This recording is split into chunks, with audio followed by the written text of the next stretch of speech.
É isso aí, mais um De Leão começando, mais um podcast, mais um convidado e mais um assunto muito legal.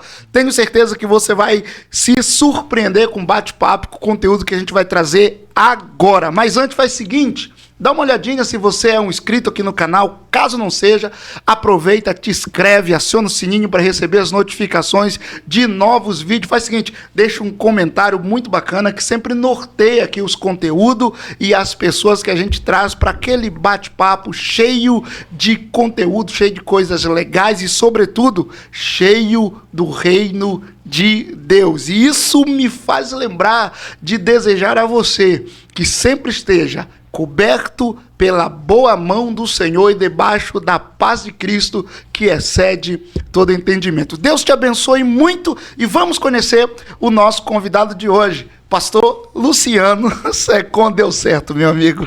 Que alegria, deixa eu apertar sua mão. Seja Legal. muito bem-vindo, fique à vontade, se apresente. Bacana, Euquias. Legal. Fazia um tempo já que nós estávamos desenhando, conversando, os convites, ensaiando, agenda, programa, e eu creio que é um tempo legal de nós estarmos hoje, nesta noite, compartilhando um pouco algumas experiências. Legal. Bom, bacana, cara. Legal estar aqui com você. É tudo no tempo de Deus, pastor. Tudo no tempo de Deus. E é justamente isso que a gente vai conversar um pouco. Legal. Como o senhor mesmo colocou, fazia um tempo que a gente estava conversando, ensaiando, desenhando, e as coisas não se alinhavam para ser, mas se alinhou agora, e eu sei por quê. Porque o senhor acabou de vir de pelo menos 3 viagens, né? Para contexto absolutamente diferentes. Sim. Um foi para a Europa, o outro foi para o Japão, e o outro foi para a África. Continentes diferentes, né, pastor? Realidades diferentes. Realidades diferentes. Contextos diferentes. Antes de a gente entrar nesse assunto, fale um pouco sobre o que o senhor está fazendo hoje, como tem sido a sua rotina, a sua vida dentro desse contexto que o senhor tem inserido. Legal. Euquias, hoje a minha vida ela já se resume a atividades que já há algum tempo eu venho já desempenhando e fazendo. A minha vida é para Deus, para a obra, a minha vida se resume nisso. É uma correria de segunda a segunda, manhã, tarde e noite. Hoje, atualmente, nós estamos dirigindo a Assembleia de Deus Congregação no Jardim Everest, na zona norte de Londrina, uma igreja fantástica, uma igreja, uma bênção. E, paralelamente, estamos nesse trabalho de estar ministrando, dando aula, pregando, alguns convites. E a vida hoje se resume nisso. E, lógico, claro, a família, né? Sim. Também ocupa um tempo bem legal, uma dedicação nossa muito importante. Pastor, hoje sua vida, como o senhor pontuou, se resume ao reino de Deus. Você está dentro daquele louvor que diz, por ele, para ele que eu estou gastando a minha vida. Né? É o que Paulo falou, né? Vamos gastar a nossa vida em prol do reino de Deus. E tem sido muito gratificante. Tem seus desafios, mas se resume que realmente é muito gratificante servir a Deus e gastar a vida diante desse propósito. Pastor, eu só tocou num assunto que eu percebo que tem sido assunto, né, para reuniões e até para especulações assim, com relação ao futuro das instituições, o futuro da igreja, porque hoje parece que está muito difícil alguém ter essa chama no seu coração para se entregar por inteiro à obra de Deus. Né? Digamos, perder a sua vida. Quando a gente fala perder a sua vida, estamos falando do secularismo, das coisas, e se entregar por inteiro. O senhor vê isso dessa forma ou o senhor acha que não? Você acha que o reino de Deus está assegurado, tem muita gente querendo se envolver totalmente, fazer a obra? O reino de Deus, lógico, ele se resume em Cristo dentro dos propósitos dele. Eu sempre levo muito entendo, levo muito sério na minha vida, trago para mim como esse princípio bíblico. Cristo, ele é o alfa e o ômega. Ele é o início de tudo. Então, ele é o início de todas as coisas. Então, se ele é o início de todas as coisas, então tudo se inicia nele. E tudo tem que terminar nele. Então, quando nós temos essa visão a partir de Cristo, a gente entende, a gente vai compreender muito melhor essa entrega diante de uma vocação, diante de uma chamada, diante do reino. A visão é Cristo. Então, no momento que a pessoa, o vocacionado, entende, ele percebe a realidade, a necessidade, e acima de tudo ele entende a sua vocação, ele entende a sua chamada, ele vai responder a essa chamada. O próprio Jesus já falou, né, lá em Mateus 9, né, que os trabalhadores são poucos. Então, em todo esse tempo da história, o Senhor nunca deixou de chamar os seus vocacionados. Aí cabe nós responder a maneira e a intensidade que nós vamos responder a essa chamada. Particularmente, a chamada de Deus na minha vida foi muito clara. Há crises, dúvidas, ela faz parte, mas ela não pode ser algo permanente. E pastor, o senhor acha que essa deficiência, digamos assim, de trabalhadores está pela quantidade dos chamados? Por exemplo, Deus já chama pouco, então, ou porque Deus chama, mas são poucos aqueles que se disponibilizam. Entre os chamados, poucos dizem eis-me aqui, a maioria diz não, prefiro enterrar o meu pai, eu prefiro ver a minha roça. Sim. Realmente, hoje eu não digo que a gente vive hoje uma crise de vocacionados, porque Deus sempre tem os seus escolhidos. Tem muita gente aí respondendo, tem uma geração aí hoje, tem uma galera aí que realmente tem compreendido essa chamada, e muitas vezes é aquela questão igual o Elias, né? Quando Elias achava que ele era estava só o último, né? O último ali, e Deus não, querido, eu tenho mais 7 mil que eu estou guardando. A questão é que agora eu quero usar você. Então, assim, a obra, o próprio Jesus disse, a obra é grande, está pronta. O próprio Jesus disse que os ceifeiros são poucos.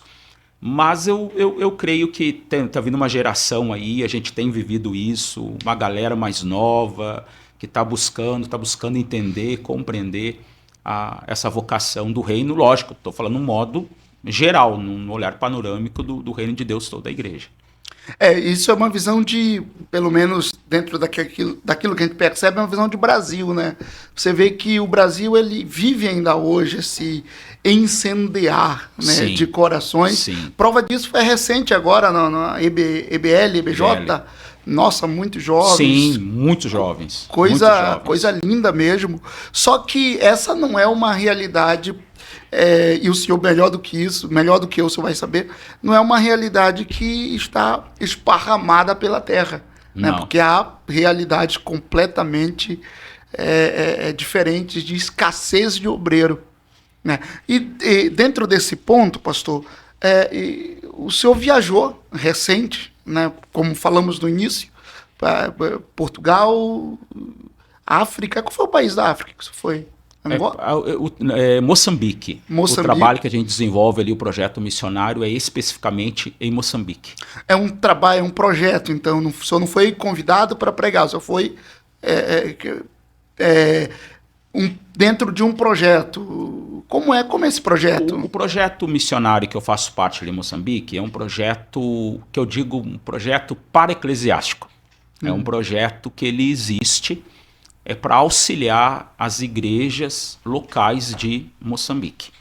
Esse projeto iniciou com o pastor Eliezer Lira e Silva, hoje já dorme com o Senhor. Pastor Eliezer Lira é alguém muito conhecido aí um pessoal mais antigo, era pastor auxiliar na Assembleia de Deus de Curitiba, foi por muitos anos comentarista das lições bíblicas da nossa CPAD, era um mestre por excelência, e Deus me deu essa essa graça, esse presente de eu conviver alguns anos no lado dele e aprender muitas coisas com ele. Esse projeto iniciou com ele, com esse fim de auxiliar na formação ministerial, bíblica e teológica dos obreiros locais da nossa Assembleia de Deus em Moçambique. Em Moçambique. Então iniciou em 1997. Tem um tempo já. Já faz mais de 2 décadas. Sim. Que esse trabalho está sendo desenvolvido ali. Então é um trabalho que acontece uma vez por ano, atende em média de 150 a 200 pastores, líderes. Então o objetivo é esse, é oferecer o treinamento ministerial para os pastores, obreiros e líderes daquele país. Vocês vão daqui para formar a liderança que, por sua vez, vai passar para o seu liderado ou para o restante da igreja. Exatamente. Muitos ali desses pastores, líderes que passam nas nossas escolas, eles levam para frente, eles treinam, a partir desse treinamento, eles levam esse treinamento para os seus obreiros locais. Então é muito bonito, Deus já nos deu o privilégio de nós conhecermos algumas igrejas locais em Moçambique, a qual o pastor ali, que é o nosso aluno, fez uma extensão do projeto de ensinar na sua igreja local, com uma sala, com um projeto, repassando os materiais. Então, diante de todos esses anos que o projeto de ensinar está ali em Moçambique, uma soma assim, bem superficial, já passou mais de 2.000 pastores. Líderes, desde 1997. Eu estava vendo aqui, o quê? 28 anos? 28 anos. Já passou tranquilo mais de 2.000. Meu Deus. Pastores, líderes, obreiros. Agora, a dimensão, nós não temos do resultado disso, porque dali de um professor, de um pastor, ele leva para os seus obreiros locais. Então, o ministério alcançou muito mais do que esse número de 2.000 pastores ali na África. Pastor Luciano, o senhor disse que todo ano vocês vão para Angola, tem um grupo de 4 pessoas, né? Moçambique, África, né? Vocês vão todo ano, isso já há 28 anos, levar a palavra, ensinar. Mas me veio uma curiosidade, não deve ser muito barato ir para outro continente, tudo. É eles que investem lá em vocês, para vocês irem para lá, ou não? Como é que funciona? Não. A partir da minha realidade econômica, não é barato, não.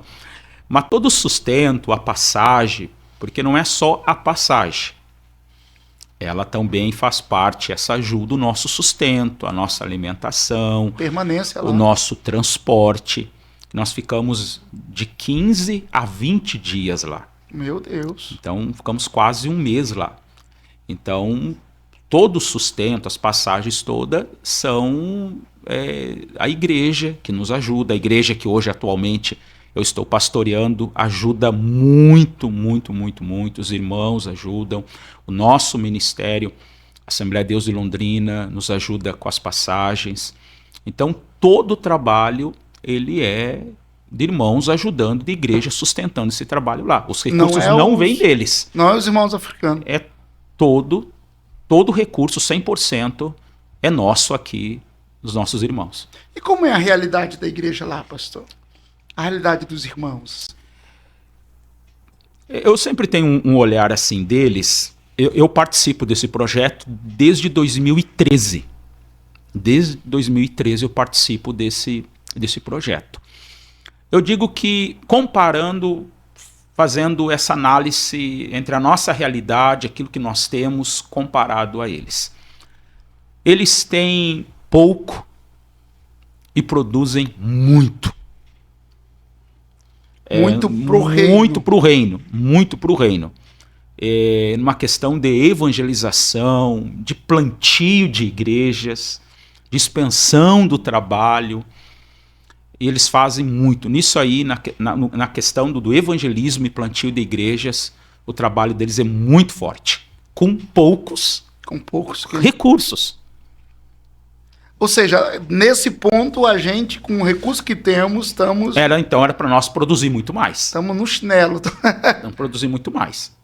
Aquilo que nós levamos lá para eles, o treinamento, nós temos que aprender com eles o trabalho de evangelização e plantio de igreja. O interesse, o esforço, a meta, os objetivos, o trabalho, as orações, intercessões, em volta do plantio de igrejas, da evangelização.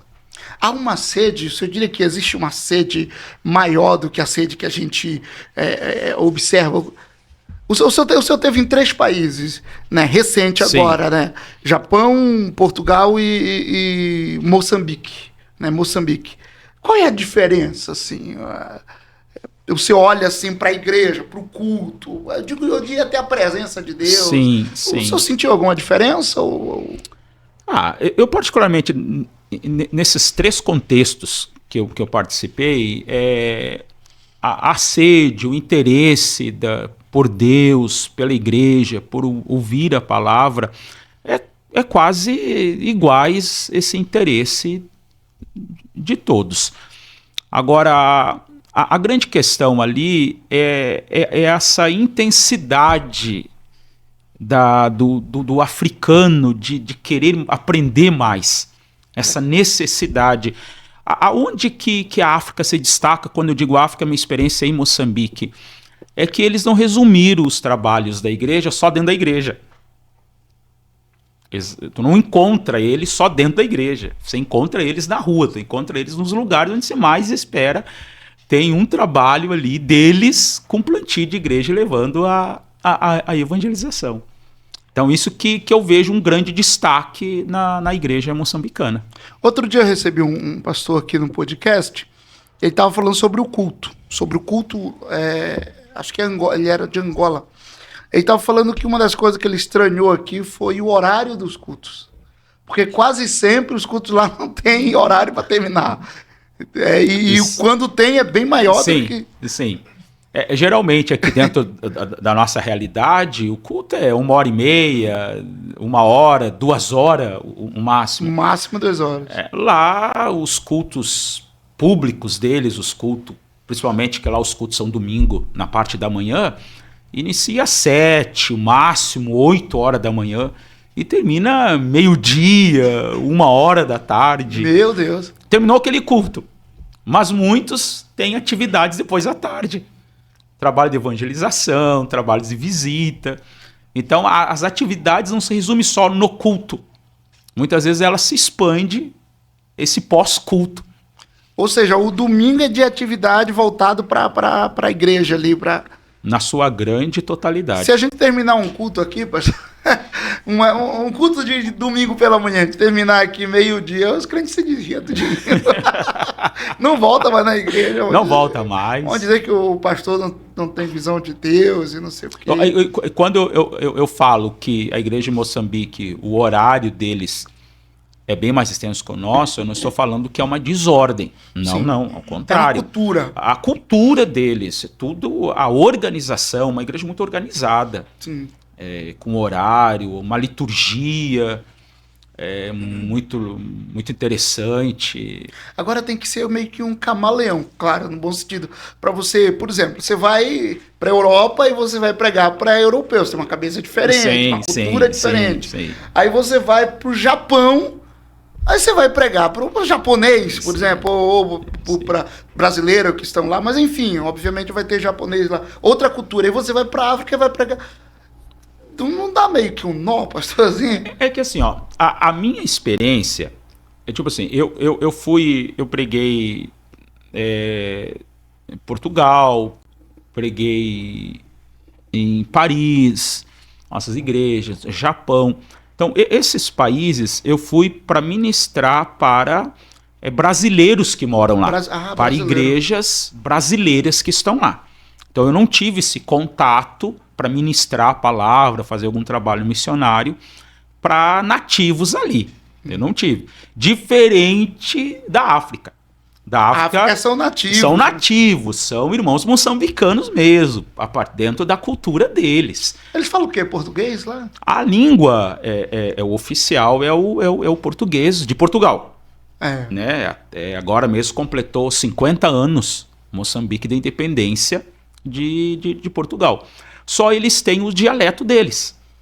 Tem vários dialetos. O principal, que é dentro daquele contexto onde a gente participa ali, em Maputo, a província de Xai-Xai, Inhambane, ali o que predomina mais é o Xangana. Então tem muitas igrejas que nós vamos, principalmente mais na parte do interior, que precisa alguém tá traduzindo. Estou ali pregando em português e alguém passando pro Xangana, para eles. O dialeto, aí o senhor está lá ministrando e parece que eles estão falando em línguas estranhas o tempo todo.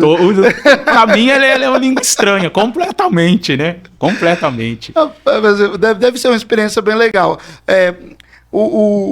Dá para ver, pela nossa conversa também, pelo tempo que eu já lhe conheço, que a sua vertente, dentro daquilo que é o chamado de Deus para sua vida, é a parte do ensino. Sim. Que é o que faz arder mesmo. É o que arde o meu coração.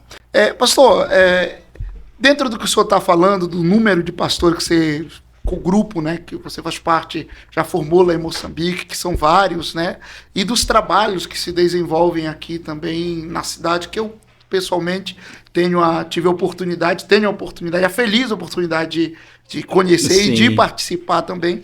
Dá para perceber que a parte do ensino é algo muito forte, né? É uma linha muito forte que faz parte do seu ministério e da sua vida. O senhor vê isso ou o senhor diz, não, na realidade o ensino é só uma pequena parte? Como é que o senhor vê o ensino no seu ministério? Eu digo que o Ministério de Ensino, para mim, ele é hoje uma das principais minhas ocupações, hoje se resume em ensino e o pastoreio.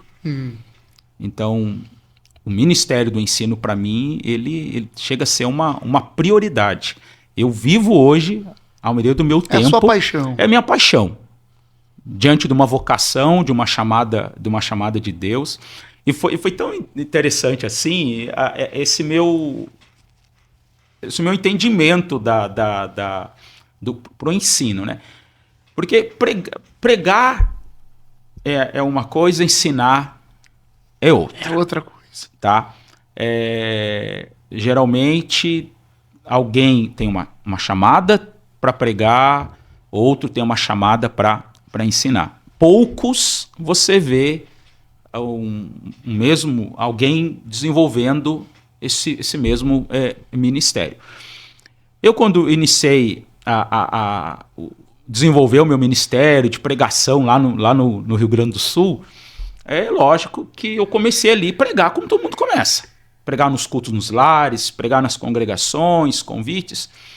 E a maneira que eu pregava despertou um irmão que tinha muito mais conhecimento, tinha mais experiência, estava um bom tempo já no Ministério do Ensino, e ele percebeu que o meu ministério era ensino, não era pregação.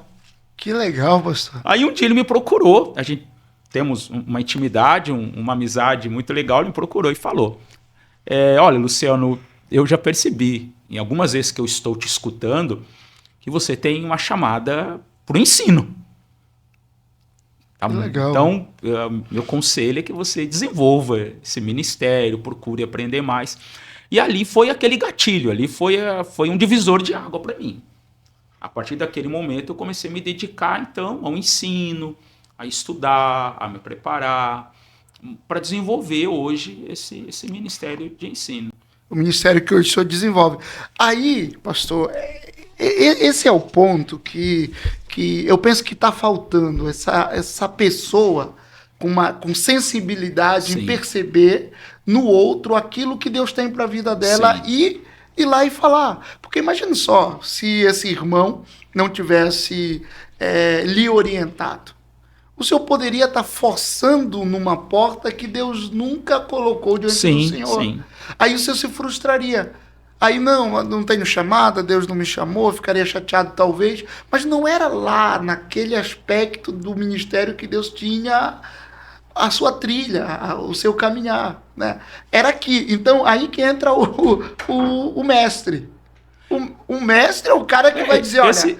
Esse é o papel do líder, do pastor, do mestre. Ele lê e entender os seus liderados, seus obreiros e auxiliar. Eu tive essa bênção, Sim. eu digo, e tive muito cedo.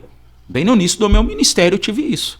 Então o senhor pôde ali direcionar eu tive que direcionar a minha atenção para isso aí. Que legal. Então, isso faz parte, Euquias, de todo ministro. Ele tem que entender a sua vocação. Ele tem que entender o seu chamado. Sim. Ele tem que entender para que ele foi chamado. Para que ele foi chamado. Para não insistir numa coisa que Deus não chamou. Então eu creio especificamente numa chamada, na vocação específica para cada um desenvolver um ministério.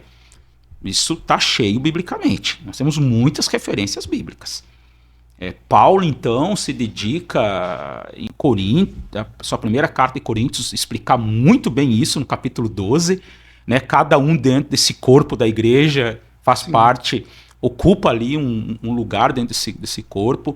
O próprio Paulo vai falar isso em Efésios claramente. Deus chamou uns para apóstolos, outros para evangelistas, outros para profetas, outros para pastores e ministros, mestres.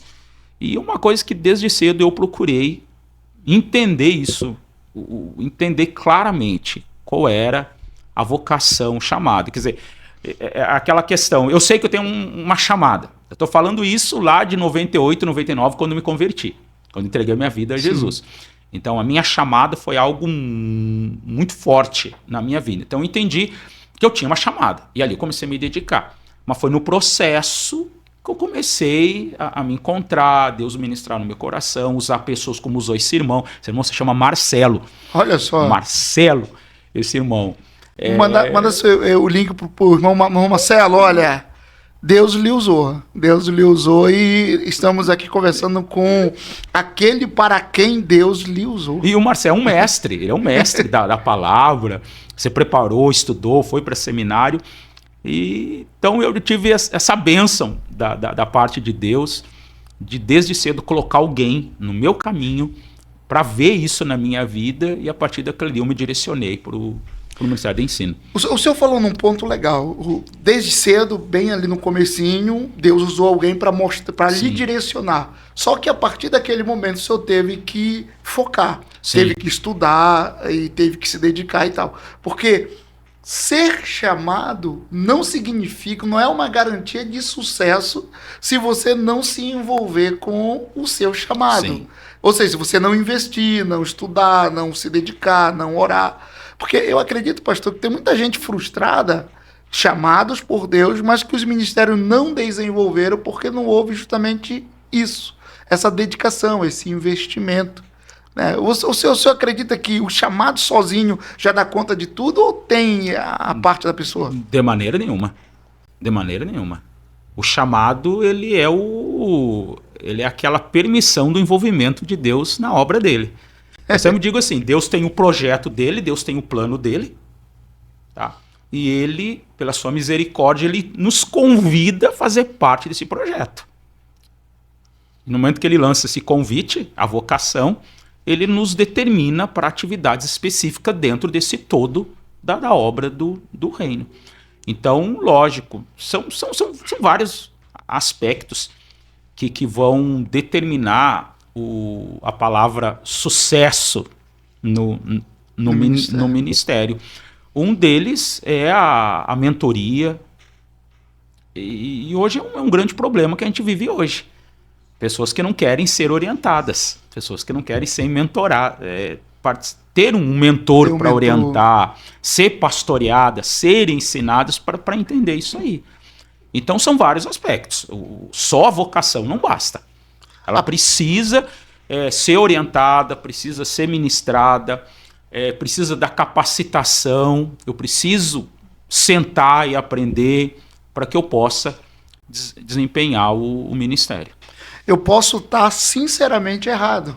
Por exemplo, Deus me chamou, vamos supor, para uma área do ministério, uma área de ensino, uma hipótese. Só que o que brilha aos meus olhos, digamos assim, e o que dá status, vamos supor, é a área da pregação e tal. Então eu fico forçando a barra ali, sendo que Deus não me chamou para esse cenário, me chamou para a área de ensino. Só que eu sou sincero na minha busca por desenvolver-me no Ministério da Pregação, só que eu estou sendo sinceramente errado. E isso é um prejuízo muito grande, né, pastor? Porque eu vejo que tem muita gente frustrada com Deus e Deus não tem nada a ver com isso. Sim. Deus deu uma direção, a pessoa só não quis seguir. Uma das coisas fundamentais no início da chamada, do exercício ministerial, é realmente, você entender, eu volto a repetir, o que você foi chamado. Mas é tão fácil, não é tão fácil assim, pastor.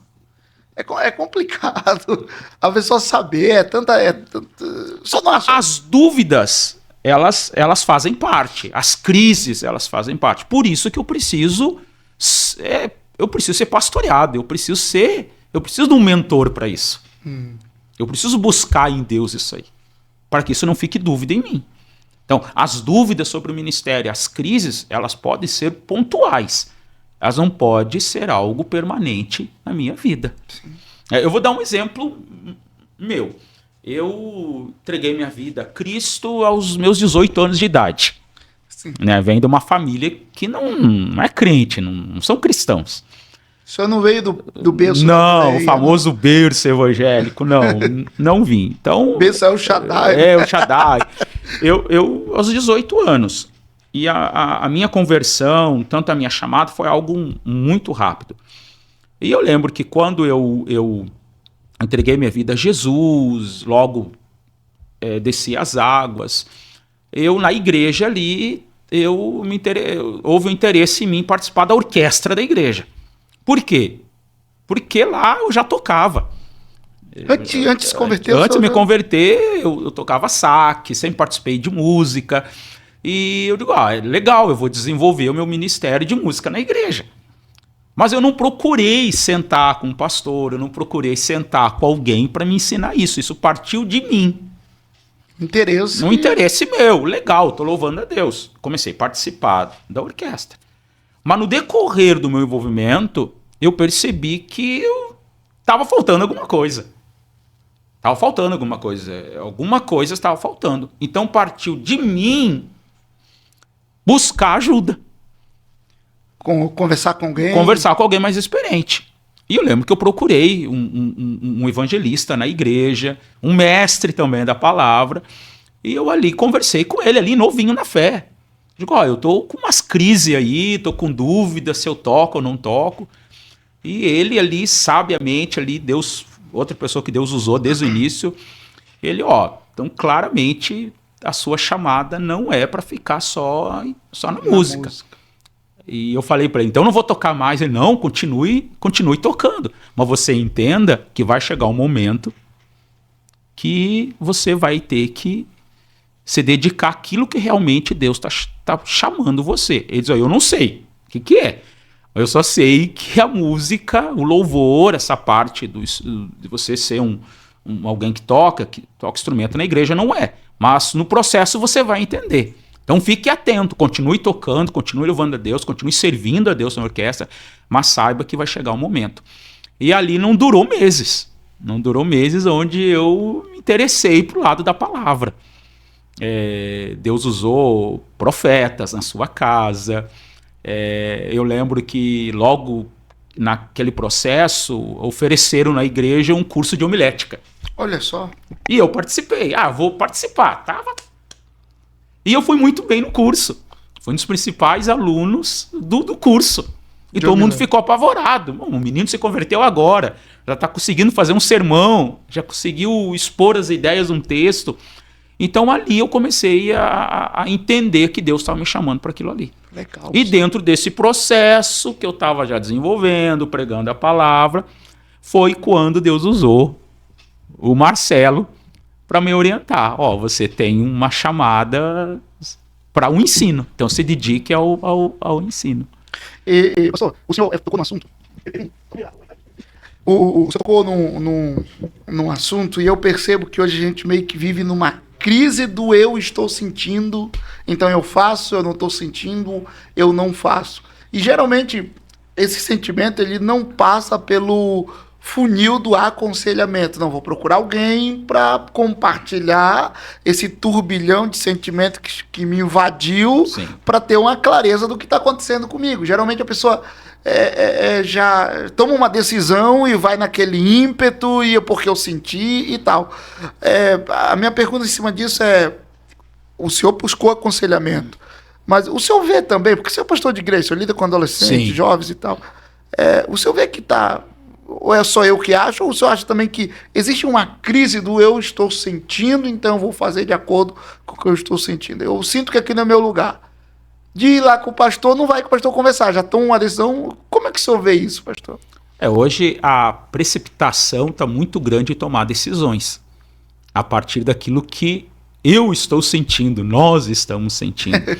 E a gente corre, de Deus. A gente corre um grande perigo de tomar decisões equivocadas, erradas. Porque Deus levantou homens, mulheres, líderes, pastores, para nos orientar. Para nos orientar nisso aí. Então a gente precisa constantemente da orientação do ensino. Hoje eu vejo assim, não de uma forma generalizada, mas hoje eu vejo essa crise de você sentar com alguém e conversar. Você toma decisões. Você não para analisar, você não para pensar, você não para trocar uma ideia, para você ser pastoreado, você ser orientado. Então, talvez seja esse a grande questão hoje. Eu sinto e eu estou tomando uma decisão. Deus também fala e vou fazer comigo. Isso. Eu sinto e vou fazer. Tudo bem, Deus fala. Fala de várias maneiras, principalmente para a sua palavra, mas Deus também fala usando pastores. Deus também fala usando mestres para falar com a gente. O senhor acredita, pastor, assim, porque lá no deserto, na peregrinação, o Deus falava com Moisés. Sim. Teve até um episódio lá que Miriam e Arão... Não, peraí, a gente é mais velha e quem tem que obedecer... Deus pode falar com a gente também, né? E isso deixou Deus irado, eles ficaram leprosos e tal. Obviamente a gente vive num contexto da graça. Mas você acha que dentro de um contexto de igreja, por exemplo, está acontecendo alguma coisa com um departamento, com um irmão, não sei o quê, aí Deus não vem pelo pastor para poder trazer uma orientação para aquele contexto. Muito pelo contrário, vai direto em alguém tipo, que está envolvido num problema e dando direção para que aquela pessoa faça o que ela acha que deve fazer para resolver o problema. O senhor acha que Deus age assim, ou se o problema é na igreja, ele vem pelo pastor, e fazendo o pastor perceber? Como é que funciona essa dinâmica? Eu olho muito sobre as 7 igrejas da Ásia, lá em Apocalipse, capítulo 2 e 3. A maioria daquelas igrejas estavam com problemas. Sim. Deus usou quem? Deus falou com quem para resolver aqueles problemas? João para falar com a... Sim, mas as cartas foram direcionadas para quem? Os anjos da igreja. Para os pastores da igreja. Então Deus vai falar com o pastor, para o pastor admoestar, ensinar, corrigir a sua igreja. E quando digo a igreja, eu estou falando no contexto geral. No contexto geral. Numa parte de uma individualidade com alguém ou do modo todo da igreja, ou um grupo específico. Então eu vejo muito isso. Eu tenho por base essa questão bíblica e essa experiência. Então Deus sempre vai usar primeiramente o pastor para corrigir a igreja, para falar com a gente. Ele vai mostrar. Esse é o papel, o próprio autor, os Hebreus, ali no capítulo 5, ele fala do sacerdote que é dedicado para interceder por nós a Deus, por ser um porta-voz de Deus ali, por nós também numa questão ministerial. Então, nessa questão, aquilo que que tange, que responde à igreja, Deus vai usar o pastor, sim, da igreja. Eu conheço um pastor, e na igreja que ele pastoreia, ele tem observado alguns dons específicos e chamados de Deus sobre determinadas vidas. Entre as vidas lá tem uma moça, que é nítido o chamado dela para a palavra, é nítido. E esse pastor, diversas vezes, ele já foi até ela, disse, invista nisso aqui, Deus te chamou nesse aspecto aqui. Então, o que é que esse pastor tem um direcionamento? Colocar a irmã para ministrar em trabalhos menores, trabalho de quarta e até no trabalho de domingo, para pôr ela para ministrar, justamente visando o desenvolvimento, sim, do dom dela, visando o crescimento dela. Só que ela fica reticente. Às vezes diz que não vai, e às vezes dá a entender para esse pastor que ela sentiu de Deus de não ir. Então, o que foi que ele fez? Ele chamou ela e falou, olha, você está entrando num terreno muito perigoso. Você está entrando no terreno daqueles que diz, eu tenho linha direta com Deus e qualquer coisa que vier por parte da minha liderança, eu só vou acatar se Deus falar comigo e me confirmar. Eu disse, isso é um terreno muito perigoso, que aqueles que racham a igreja, aqueles que ficam ranzinzas, aqueles que não desenvolvem no ministério, andam. É por esse terreno. Houve uma orientação, mas eu vou primeiro orar para ver se Deus confirma essa orientação. Como é que se vê isso? Esse pastor, ele dentro dessa situação, ele deve, não, tudo bem, irmão, então ore lá e confirme, ou ele deve continuar insistindo? Tipo, irmão, não faça assim. Não é que você não deva orar, sim, mas você deve entender que Deus lhe colocou debaixo de uma liderança. E você deve ouvir o que a sua liderança, a partir de Cristo, na vida dessa liderança, está lhe orientando. Como é que você vê isso, pastor? Euquias, cada caso é um caso. Sim. Então, cada caso é um caso. Nós temos princípios básicos nas Escrituras que Deus colocou a liderança, os pastores, para nos ajudar a nos encontrar o ministério. Então, é uma questão da liderança e do liderado, esse relacionamento. E dentro disso aí, cada um tem sua parte. Cada um ocupa um papel e uma posição. Então, os dois têm que fazer as suas partes. Tem coisas que cabe o líder. Tem coisas que cabe do liderado. Sim. Eu tenho experiência no ministério de Deus mostrar, Deus confirmar o chamado sobre uma pessoa. E eu investir, eu procurar, eu orientar. E essa pessoa também começou, numa forma, fugir dessa vocação, fugir dessa chamada. Então, eu trabalhei com ele até aquilo que cabe a mim. Quem tem que responder o chamado é ele. Sim. Então, a minha parte como líder, como pastor, é orientar. É aquilo que Paulo fez a Timóteo. Timóteo, ninguém despreze, você mesmo não despreze o dom que há em ti. Sim. Não despreze disso. Então, quem não tem que desprezar, quem recebeu o dom. Então, o meu papel como pastor, como líder, é orientá-lo e ajudá-lo. Agora, se ele não quer, se ele rejeita, desobedece, sim ou não, ao chamado de Deus, porque quem chama é o Senhor, não é o pastor. Cabe o pastor da igreja entender esse chamado de Deus sobre o seu liderado e auxiliá-lo nisso aí. Sim. Agora, tem coisas que é o liderado, é o vocacionado que tem que fazer, não é o pastor. É o vocacionado que tem que se posicionar, é o vocacionado que tem que responder com esse chamado. É o vocacionado que tem que procurar se aperfeiçoar. Então, eu entender para não existir os exageros.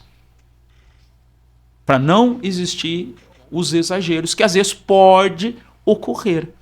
Então, eu digo isso como uma experiência pessoal. Deus mostrar, Deus falar, a própria pessoa mostrar em evidências em fruto esse chamado. Sim. Então cabe a mim, como pastor, como líder, chegar perto dessa pessoa, trazer para perto, orientar, ensinar, como eu fui. Eu volto a dizer, tem coisas que o líder tem que fazer. Outras é o liderado. E ambos vão ter o sucesso quando cada um responde com aquilo que Deus está trabalhando. Pastor, o senhor fala de ser chamado, entender o chamado, e na vida de Paulo a gente vê que o negócio foi estrondoso, né? Uma luz brilhou, ele caiu por terra, uma voz foi ouvida, ficou cego, foi conduzido à casa de Ananias? Não. Simão, e quem foi orar por ele lá? Foi o Ananias? Foi Ananias. Ananias foi orar, ele foi na casa de Simão. Corrija aí, tem que ver isso. Não, deixa isso aí mesmo, do jeito que tá. Ele foi na casa de Simão, Ananias, ou seja, o chamado na vida dele foi um boom. E muita gente fica esperando que algo semelhante aconteça consigo. Porque não teve uma revelação, porque não teve sonho, porque a irmã do Coque não foi marchando e disse que eu te digo, meu servo, você é um chamado meu. Aí a pessoa diz, mas Deus não me chamou. Né? Como é que esse chamado ele pode se apresentar fora da forma a lá Paulo ou Saulo de Tarso? Assim, como foi na sua vida e qual é o conselho como mestre o senhor daria para alguém que está sendo chamado, mas não está entendendo o que é um chamado porque está esperando uma luz brilhar, ficar cego, ou seja, está esperando um negócio... Os processos, eles podem ser diferentes, né? O processo com você, o processo comigo, eles podem ser diferentes. Mas existem alguns princípios, algumas bases que eles não mudam, são o mesmo para mim, o mesmo para você. O processo pode ser, tipo, para Pedro... Jesus teve um encontro com ele no barco. Depois que desceu do barco, diz, a partir de agora você vai ser pescador de homens. Então foi uma palavra direta de Deus. De Paulo ele teve que cair no chão. Dois contextos totalmente diferentes. Mas o que eles têm em comum? Que o chamado partiu de Deus. Jesus falou com Pedro e Jesus falou com Paulo. Então, indiferente do contexto, Deus sempre vai falar com a gente. Sempre nós vamos ter uma palavra de Deus para nós diante da nossa chamada. Deus sempre vai falar com a gente.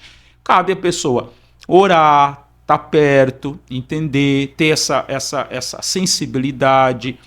O chamado também faz parte do vocacionado, a obediência, faz parte a prioridade, faz parte ele ter uma mentoria para isso, ele ser orientado para isso. Então são coisas básicas que tem que partir com todo mundo. Eu sempre digo, tem dúvida, sente com alguém para conversar. Tem dúvida sobre a chamada, porque de uma forma ou de outra você vai responder esse chamado, você vai sentir esse chamado. Porque a vocação é algo individual. A vocação é algo individual. Vai haver uma confirmação. Deus vai se manifestar de uma maneira ou de outra, ele vai falar com a gente. Ele vai falar com a gente. Então, nós vamos ter esse encontro com Deus, né, diante dessa vocação. Esse encontro da vocação, esse encontro da chamada, esse encontro do talento, esse encontro do dom. Vai partir de nós também uma inclinação para isso aí. Vai partir de nós uma inclinação natural para isso aí. Aí cabe cada um responder a esse chamado. Você diz que o dom ou a chamada ela vai estar em consonância com o dom que a pessoa já de alguma forma já carrega. Né? Alguns é fácil dizer, né? Deus me chamou para música, a pessoa vai para cantar. Naturalmente a pessoa tem que ter uma voz legal, né? Porque Deus não vai chamar alguém que não tem uma voz que ele já não deu ali desde o ventre. Né? Por exemplo, tem um amigo meu que, meu Deus do céu, o cara não canta nada, não canta. Só que ninguém tira da cabeça dele que ele foi chamado para ser um cantor. Já gastou muito dinheiro. Sim, tem muitos.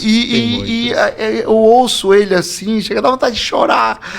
Já E deu não, uma... não só no louvor, tem muito pregador aí que não foi chamado, muito ensinador aí que não foi chamado. Dá vontade de chegar pra ele e dizer, rapaz, você não foi chamado. A pessoa que vai dizer que eu sou demônio, vai dizer que tá cheio de demônio. Esse daí não tá aí, uma pedra de tropeço no meu caminho. Aí eu fico quieto, mas meu Deus do céu. O senhor já encontrou alguns desses por aí? Já. Eu já tive no decorrer do ministério, eu tive que para dizer para um irmão, o desejo dele era pregar. Pregar. Eu ia visitar ele e me mostrava os sermões, algum rascunho que ele estava fazendo lá. E diante de algumas oportunidades que foi dado, não desenvolveu nada. Era nítido que até aquele momento ele não recebeu a vocação ali, a chamada, o dom para ser um pregador da palavra. E eu, como pastor dele, eu tive que eu chamei ele, sentei com ele, digo, meu irmão, com muito amor, com muito carinho, o bem que eu quero para você, para não frustrar você, até esse exato momento, você não foi chamado para pregar. Até esse exato momento, não há evidências em você sobre essa chamada. Então, continue orando, continue buscando a Deus para você entender o que Deus tem para você no decorrer do ministério. Mas não é fácil você falar, não é fácil, porque a pessoa já criou uma expectativa, ela já trouxe, já criou todo um contexto, tanto emocional, talvez investiu para aquilo ali, e às vezes acaba se frustrando. E é onde que está? Aí nós vamos lá para trás de novo. Faltou ali essa pessoa sentar com o pastor, procurar alguém mais experiente. Porque quando você vê alguém pregando, alguém cantando, é bonito. Sim. Isso pode despertar esse interesse de eu também quero fazer. Aí... Só essa questão que esse eu também quero fazer, às vezes vai barrar numa questão que você não tenha chamada para aquilo ali. Deus não chamou você, não vocacionou. Você tem que entender, tem coisas que Deus não me chamou para fazer.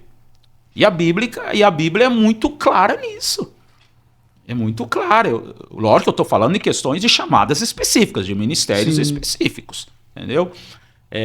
Então, como é importante a pessoa procurar desde o início, que uma coisa é saber que eu sou chamado, outra coisa é eu saber para que eu fui chamado. Porque é uma coisa não tem assim, Euquias, em tudo que a gente está conversando, sempre vai bater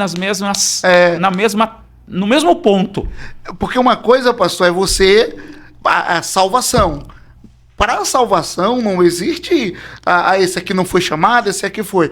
Mas para o exercício ministerial, aí nós estamos falando de vocação ministerial. É esse o nosso papo aqui. Sim. Entendeu? Nós estamos limitando dentro da vocação. Não é. E eu olho muito isso ali em Efésios 4. Paulo começa. E Deus chamou alguns. Alguns. Não está dizendo todos. Mas depois que ele está mostrando o papel dos ministérios, que é para edificação da igreja, ele diz até para todos que haja o crescimento espiritual. Então são duas coisas distintas. Chamado é alguns. O chamado, a vocação é para alguns. Então, mas sempre a gente vai bater na mesma tecla. A dúvida, ela faz parte. A falta de clareza, ela faz parte do processo. Por isso que eu preciso sentar, ser pastoreado, sentar com quem é mais experiente e trocar essa conversa. E quando Deus chama a gente não quer. Não quer. Pessoa, não, mas eu não quero você, pelo amor de Deus, pelo amor de ti mesmo. Me deixa em paz. Pode ocorrer. Moisés não queria. Não queria? Moisés não queria. Mas parece, pastor, que Deus chama quem não quer. Não, existe uma parcela daqueles que são chamados que se jogam, que vão e que já tem aquele ardor no coração. Mas tem uma parcela daqueles que são chamados que parece que não estava buscando, não estava querendo, não está querendo, e parece que Deus ele faz uma casinha para a pessoa que enquanto a pessoa não... uma prova disso é o Pablo. A gente falou que o Pablo não queria de jeito nenhum, ele queria tocar bateria, e apenas isso, e a coisa foi afunilando, foi levando ele para o ministério que hoje ele desenvolve. Sim. Porque, sinceramente, às vezes é pesado. A vocação, eu volto a repetir, a maneira de Deus muitas vezes trabalhar ela é voltada especificamente para a pessoa, mas as bases, os princípios, elas são iguais. Um entende, um corresponde na hora, outros às vezes têm a dúvida ou às vezes têm a teimosia. Né? Às vezes eu não me envolvi por causa da dúvida. Outros não se envolvem por causa da... Porque não querem Porque mesmo. não querem. Da questão da teimosia. A Bíblia ela está cheia, tanto no Antigo, tanto no Novo Testamento, vários exemplos de Deus chamando, Deus escolhendo, Deus dando nome. Quando Deus falou para Elias, não, você vai ungir Eliseu no teu lugar. Mas ele não tinha 7.000 guardado lá? Ele não tinha? Ele tinha. Eliseu não estava lá guardado nos 7.000. Verdade. Ele estava lá lavrando a terra. Então uma escolha soberana. Isso aí a gente jamais pode bater. Isso aí não muda. Isso aí não pode ser adulterado. Deus vai e ele escolhe os 12. Chama pelo nome. Ele chama Paulo pelo nome. Quer dizer, não tinha um do Judas ali, caiu fora, depois outro substituiu, ele estava com 12 ainda quando chamou o Paulo. Sim. Tinha outros ali já envolvidos, tinha os diáconos já existentes na igreja primitiva, tinha muita gente ali já. Muita gente. Sim. Mas Deus escolheu Paulo. Mas para quê? Dentro daquela vocação do chamado específico. Paulo foi estratégico, né? Paulo foi... É porque ele tinha toda aquela bagagem que ele adquiriu, ele mesmo falou, né? Aos pés de Gamaliel. Ele tinha... O conhecimento de tudo, entrada e saída. Tinha cidadania romana. Ele foi uma bomba nas Falava mãos de vários Deus. idiomas. Segundo a tradição cristã, tinha várias formações. Mas mesmo assim, precisava da chamada. Sim, sim. Toda a nossa capacitação, outra coisa que a gente tem que entender muito bem claro. Eu posso ser a pessoa mais capacitada. Não quer dizer que eu tenho um diploma de teologia, que eu tenho uma vocação. Sim. O meu preparo vai somar com a vocação. A base é a vocação. A base é a chamada. O propósito, no caso. O propósito. Aquilo que Deus está me chamando. Então todo o meu preparo ele vai somar com aquilo que Deus me chamou. Então é fundamental sempre a voz de Deus nos chamando para um exercício de um ministério. E a gente tocou num ponto, pastor, muito falado, né, no contexto em que a gente está vivendo, que é a questão do propósito, né? Eu acredito que o senhor percebe isso muito mais do que eu. Uma sociedade que vive muitos sem eira nem beira, porque não tem ainda uma clareza de um propósito para a sua própria vida. E às vezes se enveredam por caminhos, né, que tem que eles aderem para si como sendo o propósito de sua vida, mas que não foi consultado por Deus, Sim. que Deus não sinalizou absolutamente Sim. nada, mas que pela cobiça do que dá dinheiro, do que dá status, enfim. O senhor falou sobre descobrir o propósito ou a vocação cedo. Mas quando mais cedo você descobre, mais você pode convergir todas as suas energias para aquilo. Menos dor de cabeça você ter, menos frustrações você vai ter. E tudo tá nesse lugar, né, pastor? No propósito. No propósito você vai encontrar recursos para a sua manutenção. Sim. Você vai encontrar saúde para o seu corpo. Você vai encontrar paz para a sua vida. Você vai encontrar significado. Hoje, nós vivemos hoje, como você bem falou, dentro de uma cultura, dentro de um contexto, dessa falta de raiz, de firmeza. A gente vive muito nas coisas, o mundo líquido. A gente vive nessa superficialidade. E até a gente vê essa superficialidade de propósitos. Uma hora você está fazendo uma coisa, outra hora você está fazendo outra. Mas às vezes falta essa clareza do que realmente Deus nos chamou. Eu contava agora há pouco na escola bíblica dominical que às vezes a perseverança, ela às vezes não significa você estar fazendo várias coisas. A perseverança é você manter aquilo que você entendeu o que é para fazer. Um tempo atrás eu encontrei um amigo e ele perguntou, já fazia um bom tempo, eu creio que fazia uns 18, 20 anos que nós não conversávamos. Ele me perguntou, o que você está fazendo, Luciano? Daí, mano, o que você tá fazendo da vida? Eu digo, cara, eu tô fazendo a mesma coisa que na última vez a gente conversou. Eu tô pastoreando, tô pregando, tô ensinando, tô com a mesma mulher, tô com a mesma família. Só cresceu um pouco Só mais. cresceu. Quando eu conversei com ele, não tinha nenhum João, né? Agora já tá tem o com João, ela. tem a Laura. E tô fazendo a mesma coisa. Então eu não mudei. O que a gente conversou há 20 anos atrás, 18, 20 anos, eu tô fazendo a mesma coisa. Então, às vezes, o que falta, às vezes, hoje, é essa pegada de você perseverar, entender aquilo ali. Que desejo, vontade, a gente tem de fazer várias coisas.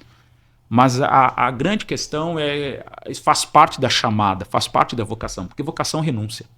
Né? Vocação é renúncia. É você se submeter 100% para aquilo que Deus está chamando. Se você está dizendo sim para Deus, você está dizendo não para um monte de outras coisas. Um monte de outras ideias, outros projetos. Eu tenho projeto... Tenho. Todo mundo tem seu sonho, tem seu projeto, talvez até estudou para isso, procurou. Mas a chamada é quando Deus nos chama exclusivamente. Eliseu teve que matar os bois. Fazer uma fogueira. Fazer uma fogueira para entregar completamente para a chamada, né? Então, a chamada, o vocacionado não é o desejo dele que está em jogo, é o que Deus quer para ele. Isso é muito, muito interessante. Esse é outro motivo, dessas crises, desses problemas que a gente tem em alguns hoje. É você submeter aquilo que Deus tem para você. Você entender a clareza. Eu gosto muito de João Batista, porque perguntaram para João Batista, você é o Cristo? E João Batista disse, não. Então quem você é? Eu sou aquele que veio preparar o caminho. Mas não sou ele. Mas eu não sou o Messias, eu não sou o Cristo. Então é fundamental no ministério você saber aquilo que você não é, mas você tem que saber aquilo que você é. Legal. São duas coisas que você tem que ter em mente sempre. Eu não fui chamado para isso, eu fui chamado para isso. A gente não foi chamado para fazer tudo. A gente não foi chamado para fazer tudo. Eu não fui chamado para fazer tudo. Eu não fui. Um dia, um pastor amigo meu estava me falando que ele estava muito envolvido com as coisas da igreja e estava tomando a frente de muitas coisas. Inclusive, houve um trabalho, acho que foi um retiro, e ele que tomou a frente, ele que faz logística, tudo. E um obreiro dele chamou o pastor, queria conversar com você. A Bíblia diz que o presbítero, no caso, no contexto lá de Atos, né? Os apóstolos, no contexto de Atos, eles disseram, olha, não é bom o que a gente está fazendo. A gente está servindo as mesas. Vamos levantar diáconos para servir a mesa. Sim. E a gente vai se dedicar no ministério da palavra. Eles entenderam. Aí, esse pastor, amigo meu, ele falou, um obreiro dele chamou ele e disse, pastor, não é bom o que o senhor está fazendo. O senhor quer fazer tudo. O senhor tem que se dedicar na palavra, na orientação. E deixe que essa parte a gente resolve. Mas o senhor fica aqui, o senhor se dedica aqui. Mas esse é um mal do pastor, e eu me incluo também nela. Eu também me incluo. A gente quer fazer tudo. E essa questão, a gente não vai fazer tudo. Porque a gente não foi chamado para tudo. A gente não foi chamado para tudo. O Paulo não vai dizer que Deus não chamou só pastor. Deus chamou o evangelista, Deus chamou o apóstolo, Deus chamou o profeta ali também. Deus chamou os demais também. E se a pessoa tentar levar tudo, a pessoa não dá conta? Não, ela não dá conta, ela cansa, ela traz um cargo para ela que ela está fazendo algo que não chamou. E eu penso que isso não é o papel do líder, porque o líder ele tem que justamente desenvolver liderança em outro, e uma das formas é dar responsabilidade. Sim. Dando responsabilidade. Aí parte do líder, aquilo que nós já falamos uns minutos atrás. Tem coisas que é o líder que vai fazer, tem coisas que é o liderado. Sim. Então tem que ter esse relacionamento, mas cada um tem um papel a cumprir. Cada um tem o seu dever a cumprir. O líder está para orientar, o liderado está para se submeter àquela orientação visando o bem do reino da obra. Então, às vezes, falta essa colocação do líder, entender, ler, entender o papel de cada liderado, a chamada, como é importante para o líder, para o pastor, compreender a chamada dos seus liderados. Legal. Entender aqueles que foram chamados e entender a vocação, o dom específico que Deus entregou ali. Fica até mais fácil para ele poder investir. Exatamente. Né? Ele investe, e até para distribuir em cargos pontuais. Sim, né? Porque sim. aí ele vai saber, né? Um tempo atrás, o Everest. Nós estávamos no Everest, estávamos no trabalho de revitalização de uma das congregações e simultaneamente trabalhando com mais 3 plantios de igrejas. Então eu estava com o Everest e mais 3, 4 trabalhos paralelos. Eu lembro que uma vez alguém me perguntou, como é que você dá conta de tudo isso? E a minha resposta foi, eu não dou conta de tudo isso. Eu não dou conta de tudo isso. É um engano meu centralizar tudo em mim. A liderança, eu sou pastor da igreja, então a liderança ela está específica em mim. Mas eu tenho ali o quê? Mais 6, 7 pastores, tem muitos obreiros, e coube a mim direcionar a esses pastores, a esses líderes, esses obreiros, tomar a frente desses trabalhos que estavam chegando a nós. Lógico, é o que Paulo vai falar em 1 Coríntios 3. Um plantou, o outro regou, mas o crescimento é Deus que dá. Quem deu o crescimento. Então quem dá o crescimento é Deus. Legal. O esforço é meu, o plantio, eu planto, eu rego, nós somos a geração do que planta, somos a geração que estamos regando. O reino de Deus Deus levanta uns para plantar, Deus levanta outros para regar. Exemplo, o Everest, não fui eu que plantei a igreja, sim, mas hoje eu estou regando ela. Sim.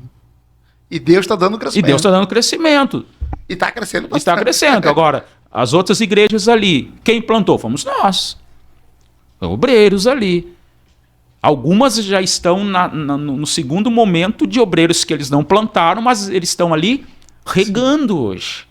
Então, isso é uma coisa que a gente tem que entender. O meu ministério, eu estou aqui para plantar ou estou aqui para regar? Para dar continuidade.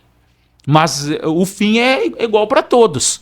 Quem dá o crescimento é Deus. É Ele, mano. Eu posso me esforçar, eu posso ter todo o investimento, toda a grana, todo o dinheiro, toda a capacitação, pode ter aí os top dos top. Agora, se Deus não está no meio, meu irmão, é em vão. Porque o próprio Paulo vai dizer, quem é o que planta? Quem é o que rega? Não são ninguém. O próprio Paulo está dizendo, não são ninguém. Comparado a Deus, a gente não é ninguém, cara. A gente não é ninguém, a gente tem que entender. Estou cumprindo o meu papel. Agora, quem dá o crescimento é ele. Se ele não estiver no meio, acabou, cara. É isso que é outra coisa que a gente tem que se libertar no meio da vocação. A gente entender, cumprir o nosso papel. Entender que se Deus não estiver no meio, meu irmão, é graça. Nada acontece. Nada. Não tem o bom, não tem o talento. Eu tenho que entender o meu papel. O meu papel é entender a vocação, obedecer a vocação, me preparar para essa vocação, me dedicar para essa vocação. Euquias, eu tenho 2 anos de seminário, que é o Instituto Bíblico Esperança em Porto Alegre, estudando, 2 anos fechado, internato, 2 anos, porque a escola naquela época era só 2 anos, manhã, tarde e noite estudando, nós só tínhamos folga na quarta de tarde, 2 anos, quantas horas vai dar de estudo aí? Depois eu tenho mais 4 anos de faculdade teológica, estudando das 7h15, 7h30 da noite até 10h30 da noite, por 4 anos, com muitas horas de leitura, estudo e pesquisa.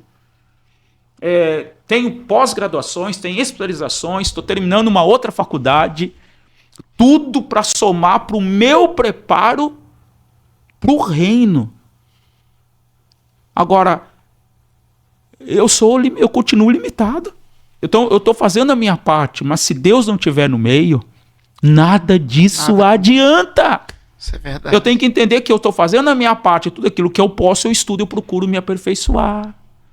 Agora, eu tenho que entender que é Deus que dá o crescimento. Se Ele não estiver na minha vida, meu irmão, nada adianta. Vocação é você caminhar com Deus. Vocação é você submeter a Deus. Vocação é você depender de Deus. A minha parte é me preparar. Mas quem dá o crescimento. E quem falou isso foi Paulo. Se Paulo falou isso, imagina nós, meros mortais limitados, pensando que de nós está acontecendo alguma coisa. Se nós que estamos lá é porque está acontecendo isso. É porque se eu não estivesse lá, as coisas não aconteceriam. A gente está cego. Quem pensa assim... Está desviado já há muito tempo e não percebeu. Rapaz. Porque a presença de Deus também, ela não anula e não me isenta do meu preparo. Ela não anula. Ela não anula. Ao contrário, a vocação, a presença de Deus, o que Paulo vai falar lá em 1 Timóteo 4 para Timóteo? Timóteo, aplica-te à leitura. Deus te chamou, o presbitério colocou a mão sobre você, você entendeu o chamado, a vocação, a igreja te reconheceu, você tem um chamado, você é o pastor da igreja. Mas não esqueça da leitura, não esqueça do estudo, não esqueça do preparo. Eu digo que a vocação, ela nos exige o preparo. É forte, pastor.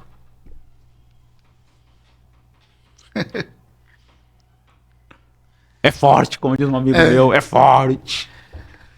O senhor falou uma frase, eu já tinha ouvido ela antes. O chamado não é uma licença para a irresponsabilidade. Não, jamais. Ao contrário. Ao contrário. E outra coisa, você falou, o poder não isenta o preparo. O poder você ter...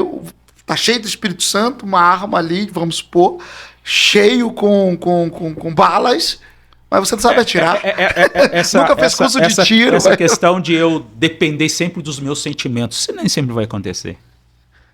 Porque o coração é enganoso, né? É enganoso. Paulo diz, a gente prega cai sobre mim a responsabilidade. Ai de mim, se não pregar a palavra. Ai de mim. É diferente dos meus sentimentos. O que vale é a chamada. O que vale é uma responsabilidade que Deus me entregou. E eu acho que como pastor, a pessoa tem a responsabilidade ali diante da igreja. E nem toda a vida você realmente está com aquele sentimento de querer pregar. Ou de querer fazer uma visita. Não, ou de querer... Nem sempre. Mas você vai porque... Ai de mim se não for. Ai, a obediência. Isso. É você entender. Quantas vezes eu subi no púlpito para pregar sem nenhuma vontade de pregar. Eu tive que preparar aquele sermão por obrigação que eu dei a palavra que ia pregar, ou porque eu era pastor de dar o ensino. Lógico que isso é um momento que tem que ser pontuais, tem que ser momentâneos. Isso não pode ser algo... O seu estilo. O meu estilo, não. Porque eu tô obrigado. Não, mas quantas vezes, porque a obrigação, a resposta, ela tem que gritar muito, muito mais alto. Pastor Luciano, a gente vai colocar uma vírgula, sabe onde eu aprendi isso, né? Uma vírgula. nesse nosso bate-papo. Mas antes, pastor, eu já queria lhe agradecer demais pela sua disponibilidade. Espero que o nosso próximo bate-papo não demore tanto quanto esse primeiro demorou.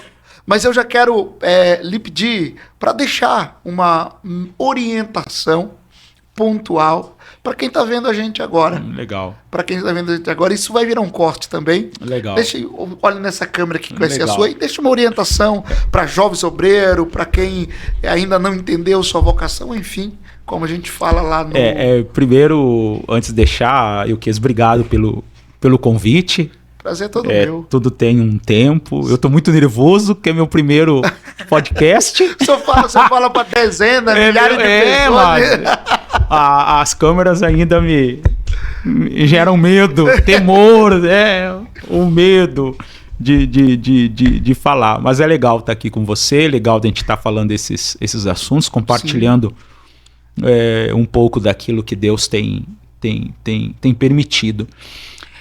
Mano, a orientação que eu deixo, aquilo que eu estou vivendo, viva numa intensidade no chamado de Deus.